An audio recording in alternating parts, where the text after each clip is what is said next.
Assalamu alaikum wa rahmatullahi wa barakatuh. Mpenzi mtazamaji, karibu. Alhamdulillah, natumai mzima buheri wa afya. Jina langu ni Haifa Muhammad na alhamdulillah, kama kawaida yetu, karibu ndani ya kipindi chako kipendacho Pewa Asubuhi, ndani ya kitengo Ijue Dini Yako, tukiwa naye Sheikh wetu si mwingine bali ni Sheikh Hussein Patrova, akizidi kuelezea mengi kuhusiana na dini yako, kuifahamu dini yako na kujua mengi zaidi. Na inshallah tuna muendelezo wa mada yetu, si nyingine bali ni maisha ya mtume, kuzaliwa kwake, na naamini katika kipindi kilichopita tuliweza kumzungumzia tabia ya mtume, ama tabia zetu tunafaa kuziweka vipi ili ziwe sawia katika maisha yetu, kwa sababu ni vitu ambavyo vinaweka athari kubwa katika maisha yetu kunradhi. Na inshallah tukirudi kwake tutaweza kufahamu mengi na mengi zaidi. Assalamu alaikum wa rahmatullahi wa barakatuh. Wa alaikum assalam wa rahmatullahi wa barakatuh. Karibu sana Sheikh. Nashukuru sana. Naam. Bismillah. A'udhu billahi minash shaitani rajim. Tukiendelea, tulikuwa tunazungumza kuhusu tabia za mtume akiwa utotoni. Na ili kuendelea, inasemekana kwamba kuna msemo kwa Kiarabu unasema al-aqlu salim fil jism as-salim, kwamba akili iliyo salama ipo ndani ya mwili ulio salama. Yani akili na mwili vyote vipo sawa. Kwa hivyo sisi kwenye akida tunajua kwamba unajua pale mwanzo tulikuwa tumesema kwamba akida ina act a very big place or role kwenye akhlaq ya mtu. Kama akhlaq zako zimejengeka kwa akida, haziwezi zikayumba yumba. Kwa hivyo kwenye akida tunasema kwamba mitume wetu wote ambao wametumwa na Mwenyezi Mungu, akiwepo mtume wetu Muhammad, kwamba wote ni infallible. Yani hawafanyi dhambi. Na mtume wetu akiwa mbora wao, yani pia yeye hafanyi dhambi kwa kiwango cha juu sana, kwamba hiki kiwango ndio kinamfanya awe ni mtume bora. Kwa hivyo sisi wanadamu kama kawaida tupo na dimensions mbili, yani sehemu mbili ambazo Mwenyezi Mungu ametuumba nazo kwenye huu ulimwengu. Mwanadamu ima awe mwanadamu ana kiungo cha kimwili, mwili wa kawaida ambao kazi yake ni kuhakikisha kwamba mahitaji ya kawaida ya mwanadamu yako fulfill. Kwa mfano akihisi kiu anaenda kunywa maji, akihisi njaa anaenda anakula chakula ambacho kipo. Na kuna dimension nyingine ambayo ni dimension ya wili, spiritual dimension, ambapo hii ni domain kwenye mwanadamu. Yani uasilia wa mwanadamu unatoka kule kwenye spiritual dimension. Yani nikisema mimi namaanisha nafsi yangu, simaanishi huu mwili. Zote pamoja zinafanya kazi moja. Kwa hivyo soul pia, spiritual dimension pia ina mahitaji yake, of which lazima iwe fulfilled. Kwa mfano spirit yako ikitaka kuwa connected na nguvu ambazo si nguvu za kawaida, lazima uende kwenye ibada. Kwa mfano unaenda kwenye dua, unaenda kwenye swala, unaenda kwenye swala tofauti ambazo zipo. Kwa hivyo tukiwa kwenye ibada, si kwamba tunakidhi mahitaji ya mwili wa kawaida, tunakidhi mahitaji ya mwili wa kiroho ambayo inaitwa spiritual dimension ya mwanadamu. Kwa hivyo mtume pia kama mwanadamu ana these two dimensions ambazo anakidhi mahitaji yake, na yeye tunaambiwa na Mwenyezi Mungu kwamba ni uswatul hasana kwetu sisi, kwamba yale mtume anafanya sisi pia tuige. Mtume akitembea hivi sisi pia tutembee hivyo, tuige. Kwa sababu kuna message kwa kwenye kule kutembea. Kwa sababu mtume hafanyi tu matendo hivyo tu, kwamba anafanya na imeisha hivyo. Pana kila tendo ambalo mtume alifanya lazima lina connection na ulimwengu ambao sisi hatujui. Kwa hivyo itakuwa ni vizuri tujue huyu mtume alikuwa vipi. Na ndio sababu kwenye hadithi tofauti Imam Ali alikuwa anaulizwa kwamba nieleze na maswahaba kwamba nieleze mtume in such a way that naweza nikakuwa kama namuona kupitia kwa maelezo yako, kwamba namuona mtume yuko hapa. Yani maelezo ambayo yanakueleza kwamba exactly mtume alikuwa hivi au vile au vile. Na Imamu Ali alikuwa anaeleza mtume alikuwa nani. Kwa hivyo kabla tuende kwa tabia za spiritual au za kawaida, akhlaq za mtume, nipo tujue huyu mtume alikuwa vipi, ili sisi pia tuige baadhi ya vitu ambavyo alikuwa anavifanya yeye kama mtume. Na vilikuwa vinasaidia kwenye ulimwengu wake wa kiroho. Ndiyo. Kwa sababu mwili pia unasaidia kiroho. Mwili ukiwa na defect, sometimes roho inaweza ikapata shida kwenye kutekeleza wajibu wake. Ila kwa wale ambao wamechaguliwa, wale ambao haweza wakaenda kinyume na maamrisho ya Mwenyezi Mungu. Na hapa tunaona kwa mfano tuliongea kuhusu Sayyida Zainab. Mwili ulikuwa unachoka. Ndiyo. Lakini kwa sababu kiwango chake cha imani kipo juu sana, ilikuwa anahakikisha kwamba amefanya ibada zote. Ndiyo. Hata zile ambazo ni nawafil. Kwa ile hali ambayo alikuwa juu yake. Hivyo mitume pia walikuwa hivyo. Ndiyo. Lakini sisi kwa mfano mwili ukichoka, ukifanya kazi umechoka na wakati wa swala umefika, unasema acha nipumzike kidogo, swala itakuja baadaye. Sasa hivi tunaona kwamba hatufuati zile mienendo ambayo mtume na watu watukufu walikuwa nazo. Kwa hivyo huyu mtume ambaye tunamsema alikuwa vipi kwenye dimension ya kwanza, ambayo ni physical dimension. Ndiyo. Kwa sababu sisi tunasema tu mtume alikuwa vipi. Ndiyo. Tunaambiwa kwenye baadhi ya hadithi zikijaribu kueleza mtume ni nani, kwamba mtume alikuwa ni wakatikati kwenye kila kitu. Kwamba hakuwa mnene, hakuwa mwembamba, hakuwa mrefu, wala hakuwa mfupi. Alikuwa katikati. Na kuna baadhi ya hadithi, kuna hadithi zingine zinasema kwamba ukimwona na mtu mrefu, yeye ndiye atakuwa mrefu. Na ukimwona na mtu mfupi, pia atakuwa ni lakini hakuwa mrefu. Unaona? Hizi ni baadhi ya fadhila ambazo mtume alikuwa amepewa. Ndiyo. Kuna hulk zingine ambazo mtume alikuwa nazo, kwamba mtume alikuwa na kwamba kifua chake na tumbo lake ilikuwa sawa. Haikuwa kama kwa mfano kama Muawiya. Tulikuwa tunaambiwa kwenye Imamu Ali anamweleza Muawiya nani. Anasema kwamba ana kitambi kubwa sana kwa sababu ya mali ambazo alikuwa anakula za Waislamu. Sasa mtume kifua chake na tumbo lake zilikuwa sawa. Alikuwa mtu ambaye hana shida kwenye mambo na physical kwa sababu tumbo likuwa na shida, mwili wote una shida. Kweli. Sababu hiyo ndio engine ya mwili. Na ingine ni kwamba mtume kwenye nywele zake kwamba zilikuwa zimeshuka na zilikuwa kwa njia ya kwamba hakuna mtu ambaye alikuwa na nywele kama hizo. Akizifanya hivi kwa mfano zinaenda vile anavyotaka. Akitaka zishuke zinashuka. Na kwa sababu tunaambiwa kwa baadhi ya hadithi kwamba Nabii Yusuf alikuwa handsome. Ndiyo. Na alikuwa mzuri tu. Ndiyo. Sana tu inavyosifiwa. Lakini kuna hadithi ambazo zinatuambia mtume alikuwa amemshinda Nabii Yusuf kwa uzuri. Lakini haikuwa uzuri kwamba ni wa kuleta fitna. Ndiyo. Kwa watu. Ndiyo.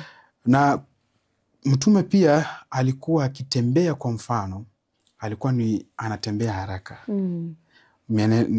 Steps zake zilikuwa za haraka. Na kwamba ungemuona akitembea ni kama vile anashuka mteremko. Si kama vile anapanda. Unajua ukipanda mteremko kuna kidogo kwamba umeinuka. Lakini ukishuka unashuka kwa kimakini na unashuka kwenye unaweza inama mbele kidogo ili uhakikishe kwamba steps zako zinasonga vizuri. Hii inatuonyesha kwamba kwenye kutembea kwake hakuonyesha sifa ya utakabur. Yani alikuwa mtawadhi, alikuwa mpole, alikuwa mwenye kutembea na upole. Hakuwa mwenye kujigamba.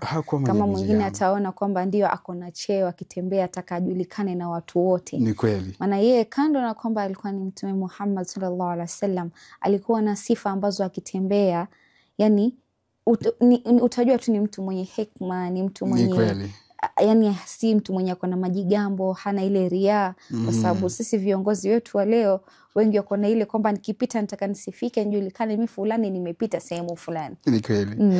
Kwamba nilikuwa nasikiza Sheikh mmoja akisema viongozi wetu siku hizi, kwa mfano wakiwa sehemu kwamba wamefika sehemu, wanataka wajulikane mimi nimefika hiyo sehemu. Wanataka wawekewe red carpet, na kiongozi akipata hajawekewa carpet, ataka afike nini na gari kama 50. Ni kweli. Lakini ukiangalia mfano wa kiongozi ambaye ameonyesha uongozi ambao ni wa maana, mfano tukiangalia rais wa Iran, anaweza kaa na wananchi, hautajua kama kuna rais hapo ndani. Ni kweli. Lakini anakaa kama wale wananchi wa kawaida. Naam. Wakienda kwenye masira kwa mfano, yuko nao kama hao tu. Ndio. Hamna tofauti. Hivyo ndio kiongozi ambaye hatofautishi kati yake na watu wake ambao wako nao. Kwa hivyo kwenye kutembea kwa Mtume, alikuwa anatembea kwenye khutwa ambazo zinaonyesha upole na utawadhu ambao alikuwa nao Mtume. Kwenye sifa nyingine kwamba Mtume alipokuwa akiongea na mtu, mara nyingi alikuwa anaangalia chini. Yani most of the times alikuwa anaangalia chini, hamuangalii kwenye macho. Kwa mfano akitaka sasa ikifika muda, ikifika lahadha, anamwangalia kwenye macho kidogo, alafu anarudi anaangalia chini. Hii pia inaonyesha tabia yake ambayo alikuwa nayo ya utawala. Ila sasa karne ya saizi mtoto mdogo ukiongea na yeye anataka kuangalia. Ni mtihani mkubwa Sheikh sana huo ambao tuko nao katika karne ya sahii, kwa sababu hata ile mtu akikutana na wewe ama njiani, ile anakuambia mwanamume anapaswa kuwa na ile haya, kwa sababu ni part of iman pia, katika imani yake. Yani ile unatembea wewe, angalau hata ukiongea na mtu, unajua kuna ile ukiongea wewe unamwangalia mpaka ndipo yule mtu anaona huyu amenitolea macho kisawa sawa, lakini kuna ile yani yale macho, hata ukiongea na mtu sawa, angalia kando, yani inakuwa iko na ahlak zake. Yani kweli. Lakini sasa siku hizo mtu ataka kuangalia ukiongea mpaka mwisho. Angalia kando. Angalia takando. Ni macho makavu. Kwa hivyo hizo ndio tabia ambazo zinaonyesha tawadhu ya Mtume. Na Mtume hakuwa anafanya tu hivi kwa sababu anataka yeye afanye. Kwa sababu Mtume alikuwa haris ala mu'minin bil mu'minin, kwamba alikuwa anataka waumini waone vitu ambavyo anafanya ili wakuja wafanye nini, waige, wafanye vile vile na vitasaidia kwenye maisha, kwa sababu Mtume hakuwa anaangalia hii dunia kama hii dunia tu. Alikuwa anaangalia beyond hii dunia. Na haya matendo ambayo anafanya ni yale ambayo yanasaidia hapa duniani na akhera. Ingine ni kwamba Mtume alipokuwa, kwa mfano unaongea na Mtume na amekupita, yuko mbele yako, atarudi, atapinduka, ani mwili wake wote utapenduka ili ukuangalie. Alikuwa kwa mfano unaweza kuwa unamwangalia, unaongea na yeye ameangalia huku, alafu anakuangalia na side kwa mfano. Au anaongea na wewe uko huku na pia ameangalia huku. Hapana. Ukimuongelesha au ukiongea na yeye, alikuwa anapenduka ili awe in the same way na wewe. Hii inaonyesha kwamba alikuwa anapeana ihtimamu, alikuwa anaonyesha ihtimamu kwa watu ambao alikuwa nao, na kwamba alikuwa haonyeshi madharau mtu. Ndio. Unajua kuna watu wengine unaweza kuongea nao ni kama wanakusikiza, ni kama hawakusikizi. Unaongea naye na anaenda. Na hii inadhihirika sana kwa viongozi wetu. Kwa mfano, unaweza kuongea naye na anaendelea na safari zake. Na ingine kwa mfano, Mtume akisalimia mtu, na alikuwa anasalimia kwa mkono watu ambao walikuwa maswahaba wake. Akikusalimia hawezi akatoa mkono kabla yeye hujatoa. Ana alikuwa anakusalimia, hakikisha kwamba amekusalimia vizuri, na si atakuachilia kwanza, wewe uwe wa kwanza kuachilia. Na pia alikuwa na ambayo inaitwa shakhsia qiyadia. Naam. Yani alikuwa na personality ya kuongoza, kwamba akiwa sehemu yeye kujidhihiri, anadhihiri yeye mwenyewe kwamba yupo chini kwenye tabia zake za upole. Lakini kwenye uongozi, kila mtu akitaka kitu anarudi kwake kwa zile tabia nzuri ambazo alikuwa nazo. Mashallah. Kwa sababu tunaambiwa alipokuwa mdogo pale, hadi wale ambao walikuwa wanampiga vita alipokuwa kabla hajaanza kazi yake ya utume kule Makka, walikuwa wanaona kwamba wanaweza kumwachia vitu, kwa sababu he was truthful, alikuwa mkweli, alikuwa mtu akimpatia amana anamrudishia. Hata wale ambao walikuwa wanampinga walikuwa wanaona huyu ndio kiongozi na anaweza akatuhifadhia amana yetu. Mashallah. Nyingine ni kwamba mtume na hii nadhani kila mtu anajua, na haitokei tu kwamba Mwenyezi Mungu alifanya kama miracle. Ni kwa sababu ya vitu ambavyo mtume alikuwa anafanya kwenye mwili wake. Kwamba mtume alikuwa na harufu nzuri, na hata kuna baadhi ya hadithi zinasema kwamba akipita sehemu, siku ya kwanza, siku ya pili, siku ya tatu, ukaja ukapita, utajua kwamba mtume alipita hapo. Mashallah. Kwa ajili ya harufu ya nzuri ambayo mtume alikuwa nayo. Na hii harufu haikutoka kwamba Mwenyezi Mungu ameshusha tu kwamba imekuwa. Hapana. Ilitoka kwa sababu ya baadhi ya vitu ambavyo mtume alikuwa anafanya, ambavyo tutakuja kuviona baadaye inshallah. Mashallah. Shukran sana Sheikh.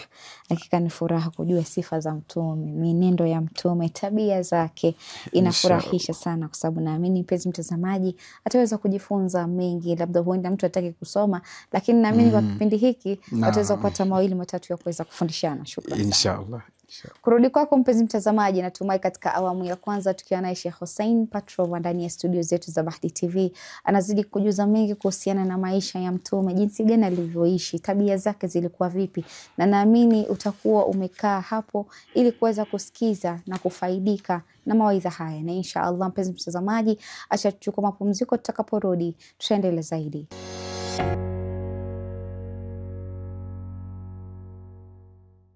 Assalamu alaikum warahmatullahi wabarakatuh. Mpenzi mtazamaji, karibu tena katika awamu ya pili ya kipindi kipendacho Pewa Asubuhi ndani ya kitengo juu ya dini yako. Alhamdulillah, tukiwa naye na tunazidi kuwa naye Sheikh Hussein Patrova akizidi kujuza mengi kuhusiana na maisha ya Mtume Muhammad sallallahu alaihi wasallam, na naamini utakuwa unaweza kufaidika, utapata mafunzo ya kuweza kumfundisha mwanao, ya kumlea mwanao na maadili mema.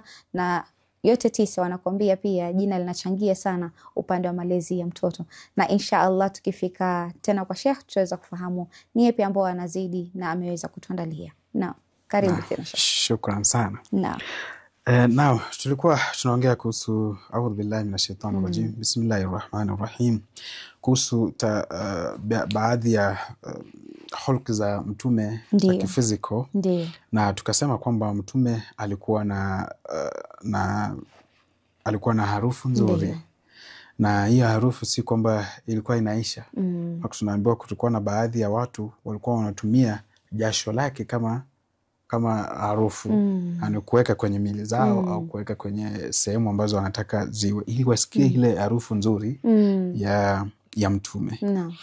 Kwa hivyo hii harufu nzuri ya mtume na vitu ambavyo vimemfanya kuwa kwamba ni mbora, si tu kwamba Mwenyezi Mungu ameamua kwamba huyu mtume acha nimfanye hivi, acha nimfanye awe mbora, acha nimfanye awe ni mwenye tabia au mwili mzuri. Hapana, ni juhudi ambazo mtume alizifanya yeye kama yeye, na uwezo ambao mtume mwenyewe alikuwa nao wa kuchukua hivi vitu vyote, wa kuwa mbora katika kila sehemu. Mwanzo kuwa mbora kwenye physical, kwenye mionekano yake. Pili ni kuwa mbora kwenye akhlaq zake na ibada zake za kila siku. Kwa mfano kuna msemo ambao unasema, kuna hadithi ambayo inasema nahnu qaum la naakul wa idha akalna la nashba, kwamba sisi hatuli na tukila hatushibi. Unaona, hii inaweza kachukuliwa kwamba hao watu wanakula sana hata chakula kiwe kingi hawashibi. Unaona, lakini inamaanisha kwamba nahnu qaum la naakul wa idha akalna la nashba, kwamba sisi hatuli, inamaanisha kwamba hatuli mpaka tuhisi njaa, na tukishahisi njaa tukila hatushibi, yani hatukuli mpaka tufike mwisho.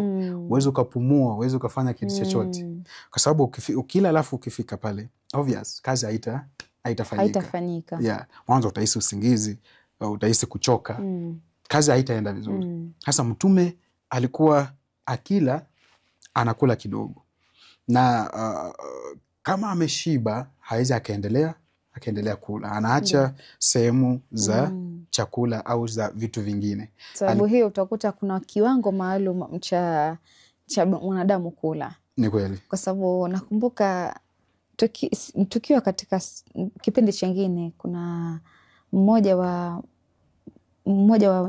guest ambaye alikuwa nadhani alitamka akasema kwamba chakula ambacho mwanadamu anapaswa kula kwa siku nadhani ni ukubwa hichi kiganja. Nadhani alikuwa amesema yani kama ile asubuhi, mchana, jioni, yani isipite zaidi hapo. Kwa sababu naamini ikipita zaidi hapo inakuwa kama ni israf, kama sijakosea. Inakuwa ni israf. Mwisho wa siku unakuta ndo mtu amekaa amejishibia, haizi fanya dua. Ndio maana tukiwa ndani ya mwezi mtukufu wa Ramadhani, wengi tunashauriwa sana tusile kupitiliza, tuache ile nafasi ya kwamba tutafanya ibada, kwa sababu ibada ni muhimu na ni mwezi wa ibada, sio mwezi wa kula. Japo watu wengi wanaweka kama mwezi wa kula, kila mtu ameweka kila aina ya chakula. Na naamini pia mafundisho ya Mtume vile umesema, alikuwa kila kiwango fulani. Ni kwamba pia alikuwa anajua ukila kiwango kupitisha zaidi inakuwa ni kama ni israf, na pia inakuwa pia si sifa ya muumini. Sio sifa ya muumini kula sana. Nadhani sio sifa nzuri. Sio sifa nzuri, ni kweli. Yeah. Kwa hivyo Mtume ulivyosema ni kwamba Mtume kuna kiwango ambacho alikuwa anakula. Na saa hizi ukiangalia kwenye nutrition au nutritionists wanajaribu kueleza kwamba tukule kiwango hiki. Ndiyo. Kwa mfano ikiwa carbohydrates ukule hiki kiwango. Ndiyo. Proteins ukule hiki kiwango, kusudi ubalance ile mwili. Ndiyo. Mwili uweze, hata kama umekula lakini mwili bado una nguvu, unaweza ukafanya baadhi ya mambo. Sio kula tu zote carbohydrates alafu unakula nyingi zote proteins alafu ndio hizo ni nyingi. Ndio unakula carbohydrates sana, ama unakula vyakula ambavyo unajua vinaongeza mwili sana. Wakati nilisikia mwili wa muumini unafaa kuwa na kiasi chake. Sasa ukiangalia mpaka watu wengine nasema sasa watu wanene tufanyie jamani. Kwa maana Mtume mwili wake ilikuwa kiasi chake. Inaimaanishi sasa kama sio kiasi chake basi maana sisi tu wengine tuna maumbile yetu, waweza kuwa labda wewe lakini kula huli sana. No. Kuna maumbile pia. So Mtume kwa sababu alikuwa kila kitu anafanya kadri yake, moderate, alikuwa anakula kidogo kwenye vitu tofauti. Ndio sababu tukiangalia kwenye hadithi nyingi ambazo zimetoka aidha kwa maimams ama kwa Mtume, anatueleza kwamba hiki chakula tunakula kwa mfano kabla ya asubuhi, au tunakula hili tunda ni vizuri ule jioni, au unakula siku hii. Hayo yote Mtume alikuwa anayafanya. Na alikuwa anayafanya, yanafanya mpaka mwili inakuwa na mchanganyiko wa vitu ambavyo ni vizuri. Sasa kwa mfano wewe unakula tu carbohydrate peke yake. Mfano peke yake, most of chakula chako kingi ni carbohydrates. Hai niambie, reaction ikishamalizika kitakuwa vipi kule ndani ya mwili? Kutakuwa na mambo ambayo sio mazuri. Ndiyo. Lakini ukichanganya hii utaona hata mwili wako unakuwa mzuri. Unaweza ukafanya ibada, unaweza ukafanya vitu vingine vingi. Na ndio sababu Mtume tunaambiwa kwamba alikuwa sana mwingi wa ibada. Mpaka Mwenyezi Mungu akamwambia kwamba kidogo fanya ibada kidogo, nusu yake au kwenye maelezo ya Qur'an. Kwa sababu alikuwa na uwezo, alikuwa na nguvu za kuhakikisha kwamba anafanya hiyo ibada. Opposite of that, kinyume na hiyo, kwa mfano ukila ushibe sana jioni, hata kuswali salatu laili usiku hutaweza. kuamka kwa ajili ya salatul fajr itakuwa ngumu. Umeenda hata mbali Sheikh. Naam. Swalatul isha yenyewe itakushinda kuswali. Hiyo swalatul isha. Tumeenda tambali sana. Kwa sababu kama utakuwa umekula ile baada maghrib, umeswali maghrib, umemaliza. Na hili linatokea sana wakati wa Ramadhani. Narudia tena Sheikh. Kwa sababu nyakati za Ramadhani hasa ikifika ni watu mtu akili ishagonga kufungua, hata afikiri kwenda kuswali kwanza.